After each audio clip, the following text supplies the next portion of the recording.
ஓரணியில் தமிழ்நாடு என்ற முன்னெடுப்பை திமுக தரப்பில் மாநிலம் முழுவதும் மேற்கொள்ளப்பட்டிருக்கிறது. இதில் ஆதார் எண்ணை பெற்று ஓடிபி பெறப்படுவதாகவும், எனவே தனிநபர் உரிமை மீறப்படுவதாக வழக்கு தொடரப்பட்டிருந்தது. இந்த வழக்கில் தற்போது ஓடிபி பெற இடைக்கால தடை விதித்து உயர்நீதிமன்ற மதுரை கிளை உத்தரவிட்டிருக்கிறது. தற்போதைய செய்தியாக பார்க்கின்றோம். ஓரணியில் தமிழ்நாடு என்ற பெயரில் திமுக உறுப்பினர் சேர்க்கை என்பது மாநிலம் முழுவதும் நடைபெற்று வருகிறது. இதற்கு தடை கோரி தொடரப்பட்ட வழக்கில் தற்போது உயர்நீதிமன்ற மதுரை கிளை அமர்வு ஒரு உத்தரவை பிறப்பித்திருக்கிறது.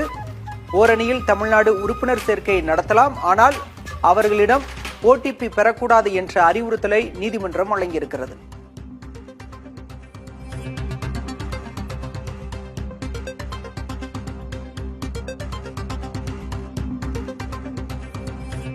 அண்மை செய்தியாக பார்க்கின்றோம். ஓரணியில் தமிழ்